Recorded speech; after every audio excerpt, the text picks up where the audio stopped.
আসসালামু আলাইকুম গাইজ, আপনারা কেমন আছেন? জানি সকলেই ভালো আছেন। তো আজকে চলে আসলাম বিপিএল খেলা দেখতে চট্টগ্রাম জহুর আহমেদ স্টেডিয়ামে। এসেই প্রথমে আমরা গেলাম টিকিট কেনার জন্য টিকিট কাউন্টারে, কিন্তু টিকিট কাউন্টারে যে অবস্থা, মানুষ তো টিকিট কাউন্টার মাথায় তুলে নিয়ে যাচ্ছে, মানে একদম ভেঙে ফেলতেছে। অবশেষে সেনাবাহিনী এসে পরিস্থিতি স্বাভাবিক করলো। আমরা টিকিট না পেয়ে অবশেষে ব্ল্যাকে টিকিট নিলাম, যেটা সোনার হরিণের মতো। 230 টাকার টিকিট 1200 টাকা দিয়ে কিনলাম।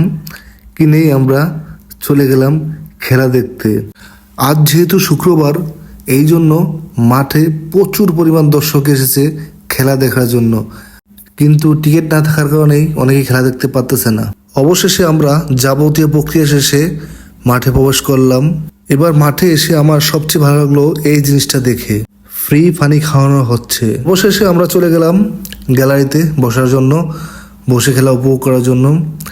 তো এসেই অনেকে দেখলাম সেলফি তুলতেছে 24 ডানার সাথে। যেহেতু আমরা নামাজ পড়ার পরপরই চলে আসছি, তাই মাঠে অনেক রৌদ্র।